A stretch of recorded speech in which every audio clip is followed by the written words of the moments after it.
And welcome into the Rinkwise podcast presented by New England Hockey Journal. I am Evan Marinofsky, joined today by Patrick Donnelly. Pat, what's up? Not a whole lot. Took in a lot of college hockey this weekend. Saw UMass smoke my boys at BU on Saturday. Warms the heart. Warms the BU heart. Did you want hit to for the say where you cycle. went Did you want to say where you went Friday night too? So I mean, as a UMass fan, you don't even know the schedule. So you were letting me Oh, go through I my have day. no idea the schedule. So when you said you were going to game, I was like, "Oh, have fun." I have Yeah, no idea. you Maybe and if I Steve did know the Hewitt. schedule, maybe if I did know the schedule, I'd still be like, "Oh, go have fun there." Yeah, yeah. All my friends, and then you and Steve and Ethan, like, kind of let me go through my day. Like, oh, the game's tonight. And I drive like a madman from Dexter Southfield to Agganis Arena to like try and make it halfway through the first period. I get there, the lights are off in the freaking building. Like, game's tomorrow. You're like, So, "Wow, damn." and then the next night BU got rolled and they hit for the cycle. Like some idiot plays, dumb penalties, Hockey East 7 reviews, 6 goals taken off the board. Like, it That's was more like it was 4 goals taken off the board, but that game like took 3 hours. It was crazy. it's a Hockey East game. Classic Hockey East game. And then last night, BC and Lowell, no reviews. It was a pretty good game. Lowell held Yeah. their own. Yeah, it's a good weekend of college hockey. Yeah, that's great. That's nice. I had a weekend of hockey in general. I know you Yes. were at that Dexter game on Friday. Um, Saturday I went down to St. George's, caught St. George's and Avon, which was a great game. We'll get into that on our prep episode, which I think will already be out by the time you listen to this. Um, and then Sunday I was at the Exeter Invitational all day, baby. 4 games, a lot of prep. It was great. It was nice to be back. I know you were at the ISL Keller Showcase at Nobles. Nobles rink can be a podcast discussion for another day. Exeter's rink, by the way, it's Well, nice we've because covered it. we've covered it, but Exeter's rinks. It's two. They're next to each other, which is nice for going back and forth.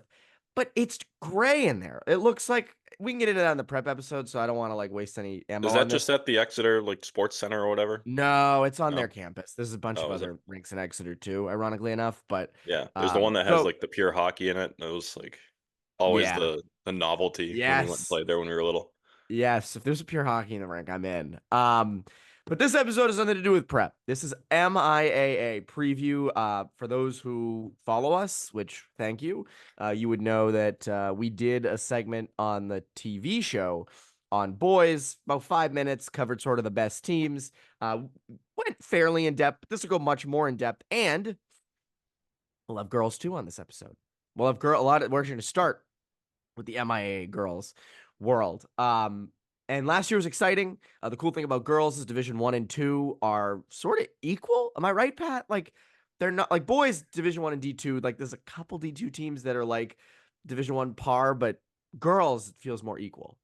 Yeah, I mean, we were having this conversation with Ethan Fuller, who's on our basketball journal side. Just the kind of nice contrast of like divisions from sport to sport in the MIAA, where I feel like girls hockey, there's not much of a difference between D1 and D2, at least at the high end. Especially just girls hockey is such a smaller sport with the MIAA where there's a limited field of teams, so it's only 2 divisions. Um, so yeah, I think like, Duxbury could just as easily beat a team from D1, just as easily. Malden Catholic last year in D1 took a Duxbury, who has kind of been the king in the MIA the last few years. Um, yeah, it's a very competitive atmosphere, which is nice. It's good. And so your rankings came out earlier in December. We're recording this on December 10th. You're probably hearing this somewhere more in the field of December 14th or 15th, which is crazy how fast this month is just flying by. But And crazy uh, how late the season's starting. that We've too. talked about that a lot, but does high school football need to be playing the first week of December? I I don't don't think they know. do. I don't think they Soccer do. the I weekend before Thanksgiving when every other state got it done at the start of November? I don't again, know. MIA games don't really begin until like I think earliest is like begin. I think it's this coming weekend, which would be the Yeah. set the 11th, right? Or no, the 14th. No, 11th would be the Wednesday. Yeah, yeah, yeah. Tomorrow. Yep, yep. But that's the thing, and I don't get like start earlier. I get that people have tryouts. I get that I get that people want to go do scrimmages and stuff. Jump right into it. I don't know, add a couple games. I mean, I know there's rules and everything, but come on. MIA needs to adapt on that. Girls side. Uh, in terms of, we've talked about this with prep, is there one or two teams that are dominant, or is it a wide open field? What's sort of your take on the girls MIAA landscape? I think it's kind of wide. Like, I think there's a kind of clear upper echelon. And then when you kind of get down into that second tier of, maybe after number 7 in our rankings or number 6 or 8, that's kind of where it's like kind of wide open. Um, I think, especially like if we're looking at the very top of D2 and D1, I think there are a couple clear favorites, but overall, I would say it's pretty wide open, a lot like prep was. That's good. That's good. So you in your first rankings, and they're already out, so we can kind of discuss them. You had Duxbury at 1, you had Notre Dame Hingham at 2, and Archbishop Williams at 3. Is Duxbury that much better than those other two teams, or is it more open? I think it's tough to say because you know, you'll go through this with boys too, where it's tough to get a grasp on kind of where everybody's at until the season's really starting, just because of, they lose players to prep, and just, the usual turnover that you have in the MIAA sometimes. But I think Duxbury, just with the core that they have returning, one of the most impressive things about Duxbury last year was, and we didn't really talk about it as much, but kind of how young they were. A lot of sophomores, like a lot more sophomores and juniors contributing in, really key capacities that, I kind of, you just kind of look at it and assume it's seniors getting it done. But, Duxbury had, Addie Harrington as a sophomore last year, Sammy Norton. You had Zoe Madigan as a junior last year, all having great seasons. But the question mark for them will be in net. Senior Karina Perry has quite a role to fill after Anna McGinty graduated. So I think just with their depth and what they have coming back, they lost a couple players. Lucia Rose is off to Boston Hockey Academy. She had a big goal in the championship. Maddie Greenwood is off to Phillips Andover. She was one of their more steady producers. But they have all this coming back. I don't see any reason why Duxbury shouldn't be a favorite for a three-peat. Yeah, again, you even mentioned they had a plus 82 goal differential last season, which is just absolutely insane. Um, Going on to Notre Dame Hingham, what do you like about this group, and why do you feel they're a good number 2 team? Yeah, I mean, it's another one where a lot of youth that contributed in key ways last year. They did lose a couple big time players. Devin Moore is off to Dexter. Uh, Reese Engel is off to Nobles. But you have a lot coming back. Sarah White is a bit of a game breaker up front. She can just kind of take over and really impact the play in all 3 zones. Caroline Hartnett had a big year last season, and Emma Burke, as an 8th grader last year, kind of playing a key role on defense. And the way she they used her in different situations. I think to last year in the championship against St. Mary's, and John Finley put her on the net front in the empty net sequence, and she scored to tie the game and send it to overtime, and which set the day back by 3 hours. Um, Never but forget. We never forget that. yeah, and you got the again, it's like Duxbury where the toss up is in net. Ava Larkin, is either her or Anna McGinty. Take your pick on who do you think was the best goalie in the MIA last year. She's graduated, so that's just another similar story where they have the firepower coming back. It's just what happens in net. Yeah, and then you have Archie's at 3. They go to the Division 1 semis. They were 13-10-2 last year. So again, nothing, insane, but what's the reasoning for them at 3? Yeah, this is the upside pick at 3. I like I that. We remember, need that. You have to have yeah, those in your rankings. I remember last year. I mean, I was surprised St. Mary's beat them in the semis. Like Archie's was pretty much the better team, and you're looking at that. I'm looking at that roster at the end of the season, and you're seeing just how many kids they have returning. I don't think they graduated anybody. Um, so you bring back Caroline Batchelder, who's the program's leading scorer all time. Shay Nolan, Julie Murphy had a great season as I believe, an 8th grader last year. Mackenzie Lima Tower, another good season as a middle schooler. and all four goalies are back. Kate McLeish, I think she was a great story down the stretch, kind of took the job. And then Aaliyah Greenwood, I was really impressed with her on defense, kind of a three-zone threat, good puck mover. So just the depth and what they have coming back for Doug Nolan's team, I think it's, assuming everybody kind of continues their trajectory, I don't see any reason why they shouldn't be among the strongest contenders. Yeah, no, I mean they as you said, they should clearly be up there. And then you get into that 4, 5, 6 range, and before we get into each of those teams, and maybe we can get into each of these teams, with this answer. But like, what are the chances any of them, any of these, Falmouth, St. Mary's, who are obviously dominating last year, and then Hingham, what are the chances those teams can take on those top three? I think pretty good. Hingham brings back a lot. St. Mary's is the question mark where they lost so much high-end talent. But I mean, the thing is, we kind of harped on it last year, and like, St. Mary's, not only do they typically do a great job of retaining their players, but there's always sort of seems to be that next kid coming in, Yep. and they're always in the mix. So I'm pretty confident that they'll be there. You lose Bella Freitas, who's already scoring and lighting the lamp in prep. Vanessa Hall was a great prospect on D. She's at Phillips Andover, and you lost Casey Litwin and Reagan Sullivan, two of your anchors on D. But you still got Alyssa Norden, who was right there on that first line with Freitas. She had a great freshman season. Kira Toomey as well. Um, and on D, Abby Malcutt, Katie Sarazin are some of the returners. Gianna Tringali was great in net, so if Megan Donato can step in, they'll be in good hands. And again, St. Mary's just kind of always in the mix, kind of hard to count them out. And then I was gonna say Hingham, like we mentioned, that feels like a team that would, if that next wave is as good as it typically is, that feels like a team that would move into that top three at some point this year. yeah, the thing with them last year was it was a little bit of a shorter bench, just with numbers, and they lost Casey Litwin down the stretch, with a leg injury, and Vanessa Hall was playing entire games. She never left the ice in the championship game. That's still So like the most insane, yeah, it's not a statistic, but sort of in-game story I've probably ever heard. yep. So like it's like that, like that's kind of in the back of your mind too, but moving into Hingham, I mean, what better to have coming back and lead your offense than Caroline Doherty, who's committed to Holy Cross, already well into the upper echelon of like production in the MIAA. She's well established. Addie Garrity's a great center. Hannah Lash has a great season as a freshman last year. I was really impressed with CC Flynn and Shay Richardson on D.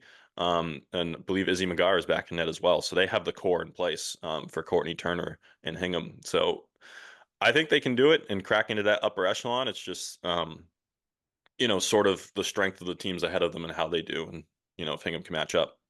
Yeah, and then we have Falmouth as well at 4. Yeah. Is that a team that you see? I mean, clearly you see them as one of the top teams, but is that a team that you see competing for a state title? Yeah, I mean they were right there last year. I think, Duxbury's kind of experience and depth kind of is what was the difference in that state championship. Um, they were really young last year and also incredibly productive offensively. I think it was like 130 total goals. Incredible. 11 underclassmen. They only graduated 3 players. They lost again, it's another one of those top teams that lost a star goalie, Aspen Devlin's off to prep. I believe she's at Kent now. But Casey Roth is back. Riley Devlin, I think Devlin had 49 points. Roth had 50 points. Pretty good. Maeve Very Turner good. had a great season. Ryland Briggs too. Some of those underclassmen. So I think again, it's one of those. It's kind of like Archie's where they were so young. Where if kind of everything can kind of sustain the level of and trajectory was on last season, I don't see why they shouldn't be in that category again. The question mark is, I sound like a broken record. It's just in net. That seems like it is what it always is, and I think it's interesting when you mention a lot of these players going to prep. Because on the boys' side, which we'll get to in a bit, there is quite a bit of talent that leaves every year for prep. That's nothing new. Um, but on the girls' side too, and I think that's interesting. Given the landscape and given that, I don't know, how often have you seen, I know Caroline Doherty's one of them. How often have you seen MIAA prospects get college commitments of late? Oh, of late, I mean, so I'm going into year 2 where I've been focusing on this. So 1 year So I basically, but Caroline Doherty, I think, is the only one. If there was another one, I would have said maybe Jen Birolini at Pembroke, but I don't believe she's committed and she's doing a year at Tabor now. Hmm. So Caroline Doherty is certainly in rare air. Um, and I mean, but it's well deserved, very productive and very impactful player. Um, yeah, I think it's kind of the same thing as boys where you just don't see it a ton. I mean, you see it plenty of D3. I know Casey Litwin's at Nichols now. Um, Handful of others from those higher end teams as well. Yeah, Well, I also think like with boys, like I had a coach once say to me, like, I've never seen a kid go from the MIA to prep and then commit well in prep. Um, they're committed before they go to prep. Like Evan Jones, for instance, with Arlington, committed before he got to Belmont Hill. CJ Watroba committed before he got to Kimball Union. I do think it's interesting though because I don't know if I've ever seen a college team at an MIAA boys game before. It's yeah, typically those kids are getting seen at mass select mass camps and select camps, USA hockey camps and stuff. That's where the coaches are seeing them. It's not so much going out to MIAA games anymore. I remember hearing someone mention last year, like, oh, will there be a lot of colleges at these MIAA, tournament games? And it's like, no, I don't think there will be any. Maybe a Division 3 one or two, and that's great. I'm not hitting on that. But you don't see it as much. And I think it's interesting that it's sort of similar with the girls, yeah. it sounds like. I if I remember correctly, I think Doherty's committed for the class of 30, which would put that 2 years from now for her freshman season. If the math changes on me every year of who's a Yeah. freshman and who's not. Um, I believe that's how it would be, but I could be wrong. Yeah. Um, But that's hockey. That's yeah, the class is so hard to tell. yeah, Um, so then you get into that 7 through 10 range, and I imagine there's some teams that maybe just missed the top 10 that are probably in that 11, 12, 13 spot. What do you think of those teams? yeah. I would put Malden Catholic in that same kind of tier as Hingham and St. Mary's and Falmouth. Yeah, yeah, yeah, of Um, course you would. I mean, they have what they have coming back in sort of the year they had last year. They had a great season last year, and they kind of proved it with their wins against like Duxbury and making it to the semis in the tournament. Um, they lost some key players up front, but you bring back Alyssa Jankowski, who's had a good fall. Abby Poole, also a good fall. I think she's with the Boston Americans. You have some established players up front, and on defense, I think Ava Baker is one of the best defenders in the MIAA. Good, just steady, like keeps it simple. Good puck mover, good first pass, and runs the point well in the offensive zone. She had a couple clutch goals last season. And Megan Malarkey. Um, has experience in net, should have an increased role. I think MC is kind of in that next tier of like we said, Hingham and Falmouth. Um, Peabody, PLNR, that the co-op is interesting. They have one of the top options in net, Elise Muddy coming back. I think she had the best single season in program history, just a phenomenal season in net. Ava Buckley had a really productive season last year. Alexa Pepper and Shirley Whitmore as well. So again, it's like I think with the goalie Peabody and Linfield North Reading will be obviously a factor. Burlington is was in a similar boat when we thought Issa Fisher was coming back. She's not. She's off to prep as well. She's at Hebron now. But Kira Brindle has a chance to step up in the crease. And they have some exciting young talent. Burlington does. Chloe Rabazi, Sophia Cleary, both impressing as middle schoolers last year, and Caitlin Tremblay is back, I believe, up front. Um, so another team that's sort of like Peabody, and we'll get into Nauset, where if it sort of if the we're sounding like a broken record here with all these teams, but all these players that were in good spots as young players, and with some of the losses they have, if they can just kind of seamlessly step into these roles, um, shouldn't miss a beat. Nauset's interesting too. You've Gabby Bassett was one of the state's top forwards last year. Carly Brand. They did lose some key players. You lose your starting goalie, some top defenders, and Isabella Roberts and Sienna Reeves, but Gabby Bassett had such a good season last year, and they have a really big junior class that should be ready for a pretty big role. Yeah. For over 20 years, Eric Nate's Euro Hockey has been helping hockey players of all ages develop their individual skills and improve on all aspects of their game. Through structured drills and innovative training equipment, Eric Nate's Euro Hockey's intense on-ice instruction challenges each student to be the best at their ability. Find a hockey clinic or summer camp that is right for you today at nateshockey.com. That's Nates hockey.com. Eric Nate's Euro Hockey, train to be the best. Are you serious about playing your sport in college? Do you need a flexible education that allows you to maintain your practice and competition schedules while also preparing you to succeed at the next level? You should check out the University of Nebraska High School. UNHS is accredited and offers more than 100 online courses, including NCAA-approved courses to protect your academic eligibility. Students could earn a UNHS diploma or take a single course for transfer credit. Courses are college prep, self-paced, and available 24/7, 365. Enroll anytime and take up to a year to complete a course. Visit highschool.nebraska.edu today. Hey, it's Bobby Moran, Director of Athletics at Thayer Academy. You know what? Experience matters, and Thayer Academy's professional coaching staff understands how to work with each student athlete to help them succeed. Our coaches and faculty are committed to ensuring both 5th to 12th graders feel known, connected, and prepared. This is Thayer's secret sauce, nurturing each student to reach their full potential. Here, success is truly a team sport. Are you ready for your child to take the next step? See what Thayer has to offer at thayer.org. That's THAYER.org.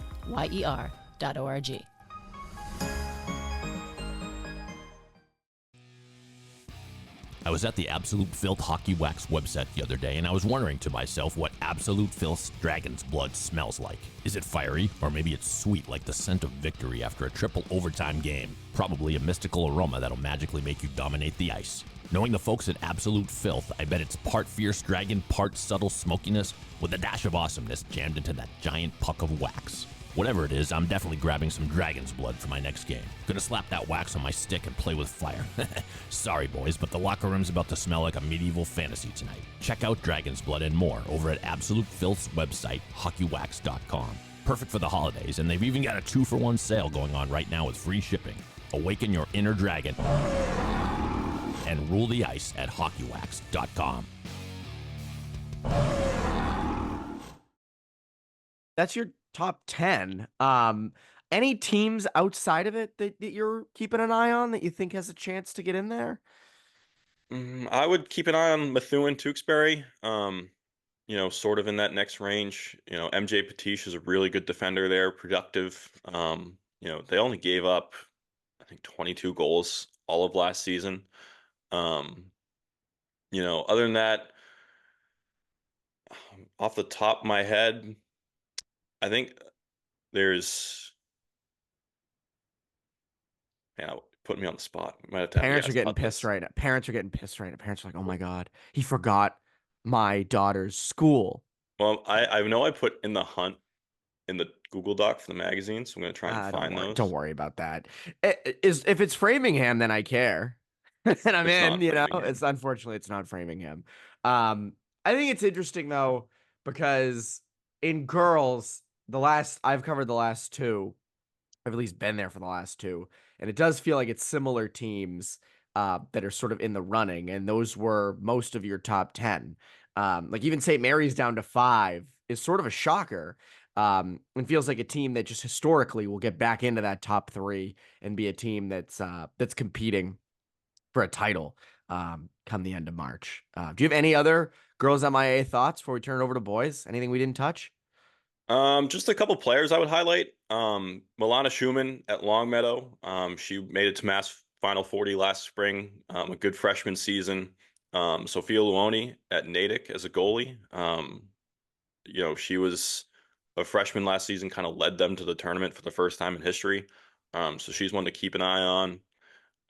Other than that, I think that might be it. And then for maybe some other players, no, that is it.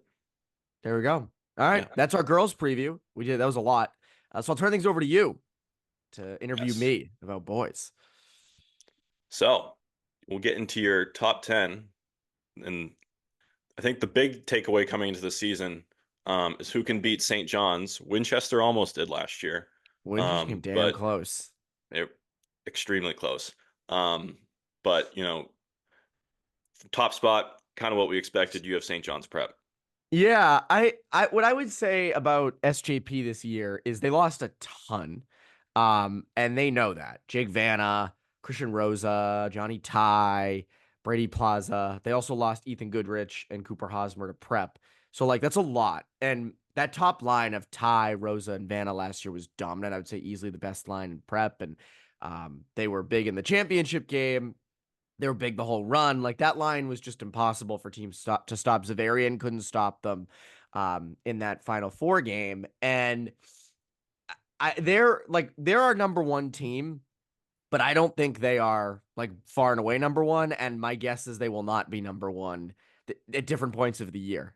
As you know, when we do these rankings, there's often a new number one. I mean, in both of our prep rankings this last week, there's a new number one team, and it fluctuates.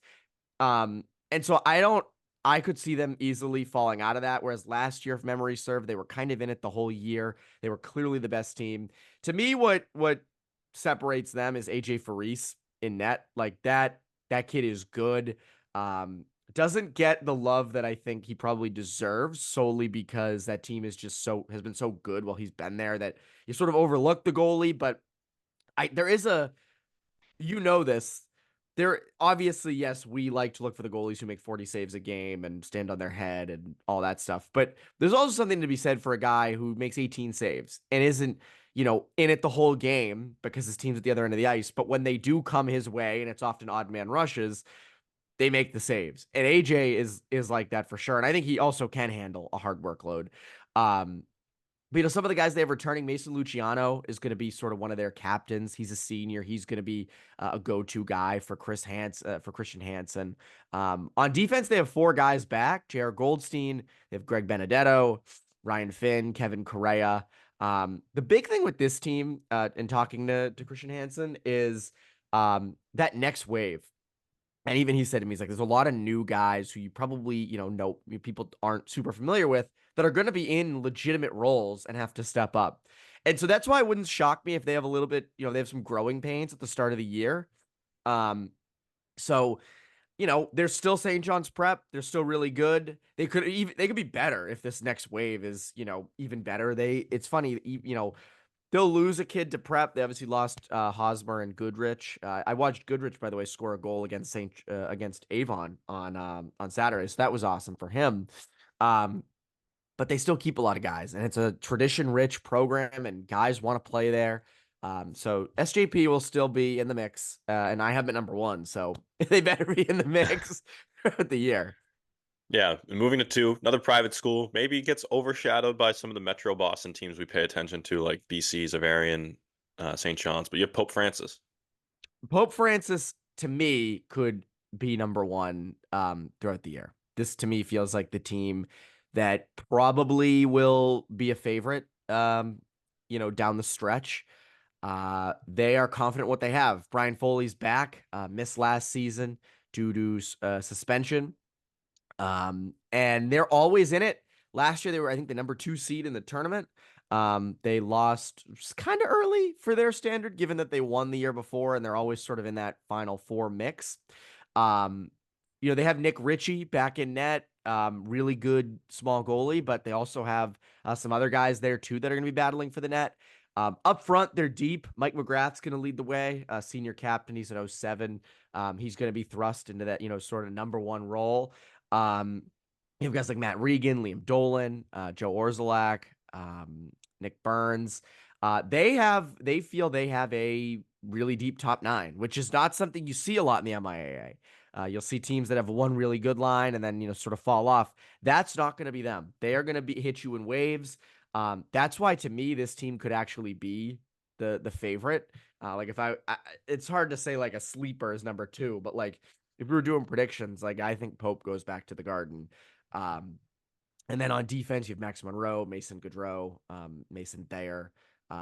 they're big. Those kids are all 6'1", 6'1", 6'2". Jack Goggins is 6'3". Brandon Boucher is 6'1". Foley says this is the biggest decor they've ever had. Not to mention, they also just have young guys that are sort of waiting in the wings. So to me, like, Pope is a team that is going to be a hard out, and they have a hard schedule. They don't have, I was looking through their schedule. They don't have any like real cupcake games. So to me, like, Pope is a strong 2, and I would assume is going to be 1 for parts of this season. Yeah, and that strong schedule probably favor them pretty well in the power ratings for the MIA God, when yeah. push comes to Oh, yeah. shove. Coming in, 3, 4, 5, you got Arlington, Hingham, and Xaverian. Who do you think will stand out among this next crop? Yeah, I think it's interesting because, Xaverian has lost a lot in the offseason. So I think a lot of these teams, like, we'll get to see them in a bit. It's sort of what's this next group going to do? Arlington, that next group is there. JP Missouri, I think, is maybe the most skilled player in MIAA. I think he's absolutely someone that Division I schools want to watch. He's small. That's sort of the knock, but everything else is terrific. He's skilled. He's smart. He plays with an edge. He plays like he's 6'2". Just a fun player to watch. I think he had over 40 points last year as a freshman. He's an 08. You also have you have Nolan Russell, who is going to be riding shotgun with him, who's also a really good forward. And on defense, you have Kurt Beck, who's a legit #1 defenseman. He's a big kid, and he's going to be someone that I think colleges are going to want to check out. So Arlington, to me, should be in that upper echelon of teams as a public. They always are anyway, even though, head coach John Missouri loves to be like, we're going to stink. We're going to be awful. Blah, blah, blah, blah, blah. No, they're going to be good. I don't care what he says. He says you're 0-28 or whatever. Like, no, going to be a really good team.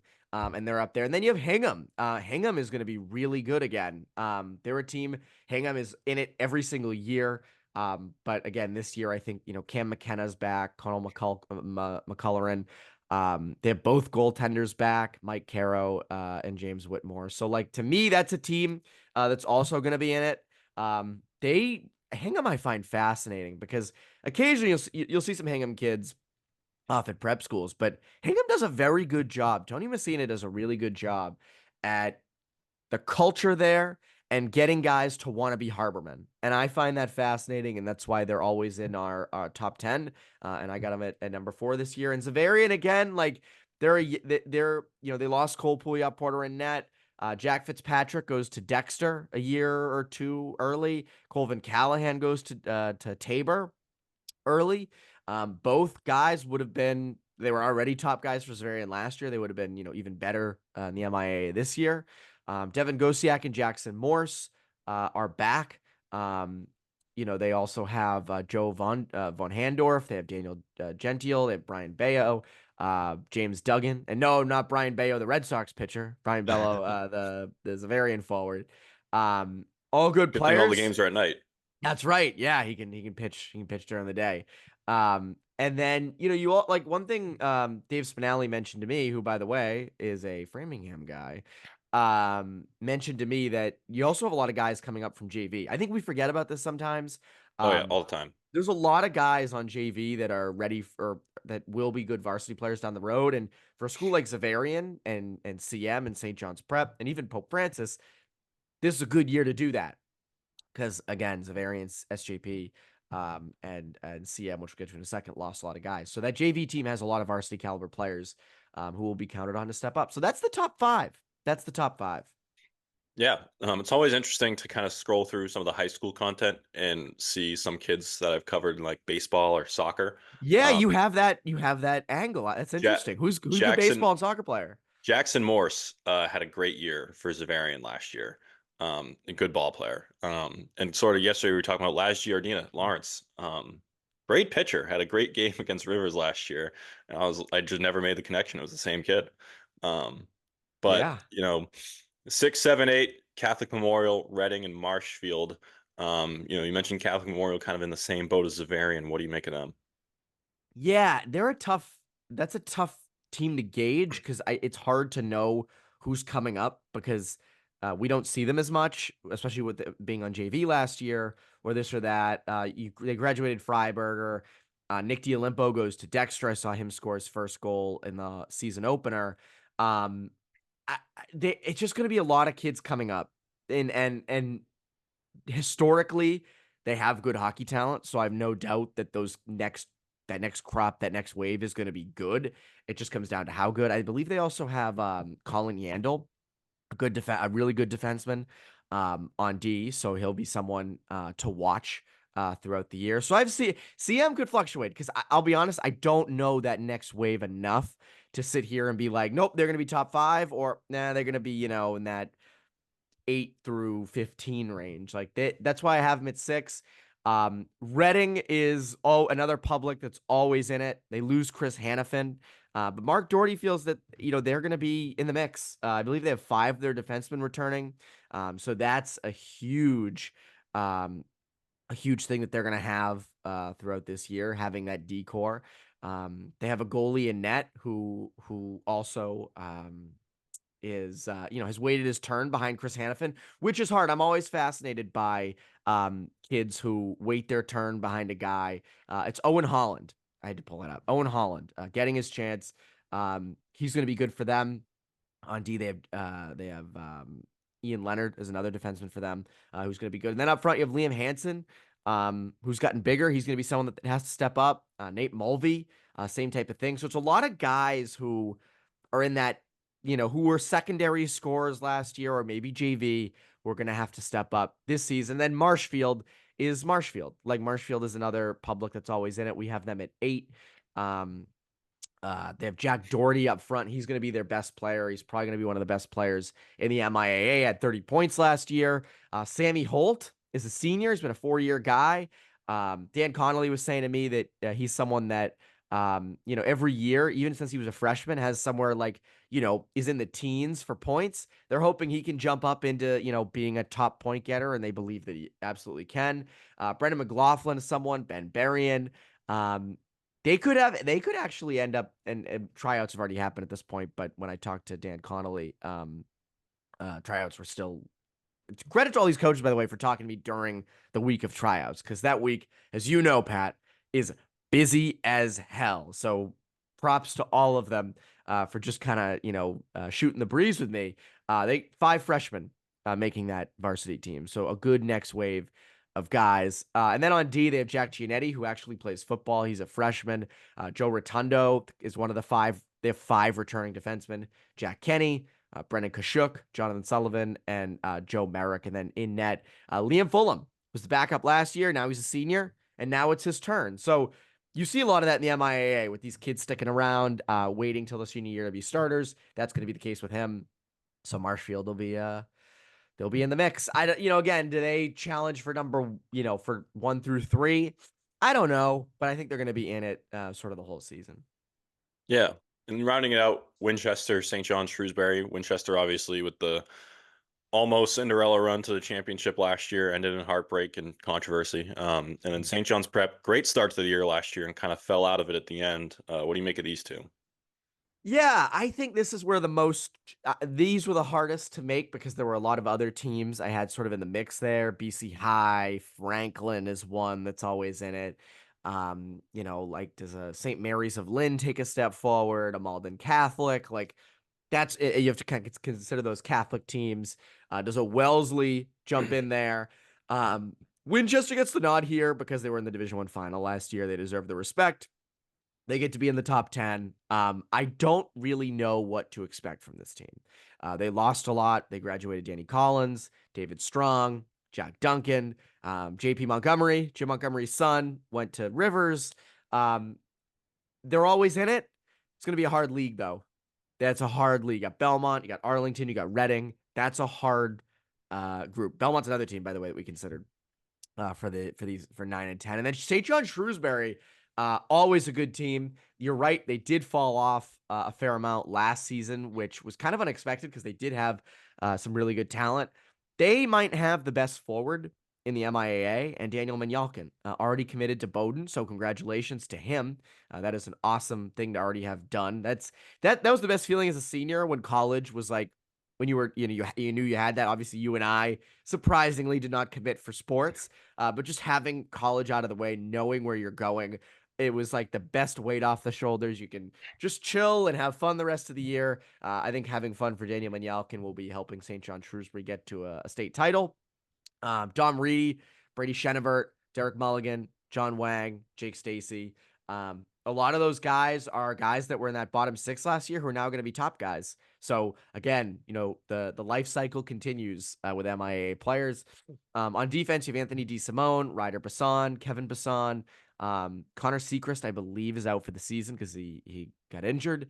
And then in net, they have, again, I don't know what the current state is. We won't know until the season gets into it, but they don't have a defined starter. They have 5 guys who are vying for that spot. So they have 5 freaking goalies at St. John Shrewsbury who are going to be vying for time as the starter on varsity. So they're going to be a good team. I think they're a team with Manyalkin. They could end up being, like, that's a team to me that could rise from 10 and be somewhere in that 5 to 7 range. Could a Franklin take a step? I think they're another interesting team. They were a very high octane offense last year. They're going to be more defensive this year. Carter Balducci is going to be big up front. Jack Warning, Cooper Ticini, Drake Licalapine, Thomas Quinn, Joey Goggin, excuse me. Good 09 sophomore, but it's going to be on D for them. Jack O'Connor is going to be a net for them. This is Franklin, by the way. I don't have them ranked, but they're going to be a team that's in it as a low-scoring defensive team, which I know a lot about that. Framingham, when I was there, was always a low-scoring defensive team. We were not very skilled, but we would just block a lot of shots, play gritty defense, structured, which I think Franklin's going to kind of go with this year. Jack O'Connor's been a varsity guy all 4 years, another senior who's waited his turn. They have high hopes for him. Good defensive core in front of him with Owen Arenti, Jake Harrington, and Quinn Ticini. So Franklin's going to that's a team I think that could sneak into the top 10 at points of this season. So yeah, that's my top 10. It's an interesting group. Yeah. It's interesting the point about having the commitment settled that you made, because that was something, especially in prep when we talked to coaches this fall, getting ready for the year, where they were like, this player, that player, all like getting their commitments figured out in the summer and the fall, like just freeze you up and go play. Don't have to impress a scout anymore. So that's like a good point to make. You mentioned several other teams to watch. Then you also have 14 players to watch. We highlighted a lot of them. Some guys we didn't get to. Sam Hubbard at Natick and Jack Lee at Woburn. Yeah, so Sam Hubbard has been someone that's been on my radar for a while. I think it was 2 years ago. They have the Ed Burns tournament, and I went to the second tier of teams, and they're playing at Natick. And I have a friend who's one of I think she's an assistant athletic director at Natick. Shout out to Isabella Tersoni. And she said to me before the game, because she was there, because it was a Natick event, she's like, hey, we have this kid who's a freshman, Sam Hubbard, or he might have been a sophomore at that time. Sam Hubbard, he's really good, high end. And he was the best player in the game. And I remember thinking oh, this kid will be here. He's going to be scooped up by prep next year. This kid's gone. Then I was shocked to see he didn't last year. Then I was shocked again to see him at that Arlington, or not Arlington, Missouri runs it, the showcase, the MIAA showcase over the summer, and is going into his senior year at Natick, which is awesome, by the way. He plays football. So he wanted to play his senior year football at Natick, but he really wants to continue with hockey. He is really skilled. He is really good. Doesn't get the love that he deserves because Natick, again, hasn't been a team that's been sort of in that upper echelon. They're not in the top 10. But he had 30 points last year. He dominated over the summer at that showcase. He's someone to me, if I'm I know we have a lot of prep coaches who listen. If I'm looking for a post-grad player, Sam Hubbard is the guy I'm going for. That kid is freaking good. And if I, again, I can't say Division I with him because I've only seen him play against MIAA players. I have not seen him. I didn't see him a lot in the fall either, I don't think. But from what I heard, he tore it up. If I'm a Division III coach too, I'm all over that kid because he is good. And then you have Jack Lee from Woburn. He was another one that I got to see at that showcase over the summer. 41 points last year. Really good player. He's got the size, 6'1", 195. Great shot. He's going to be a guy that I think pushes Woburn into a team that maybe is a sleeper come the tournament, sort of like Winchester was last year. So One guy can make all the difference in the MIAA. Like if you have a star, that kid, if he puts up a point or two a game, makes all the difference. So both those guys I have sort of penciled in as potential post grads at prep schools and Division III guys, if not unless they elevate themselves into Division I players. So I don't mean any slight by that. Division III is a freaking great level of hockey and it's awesome, and that's an honor that most people don't get. So Yep. I'd be looking at both those guys if I'm prep or Division III colleges. So, but there's a lot of guys that are gonna emerge throughout the winter. We mentioned guys that come up from JV, and or move up in the lineup that maybe we don't know as much. And by March, we're like, holy crap, this kid's can't miss. So happens every year. It'll happen again this year. It'll happen again next year, both on the boys and girls side. So that's our preview. We've hit on everything in this episode. Yeah. I hope this Covered was a in-depth lot. enough for people. Yeah. So that is this episode of Rinkwise. We will have the weekly show that covers prep and MIAA.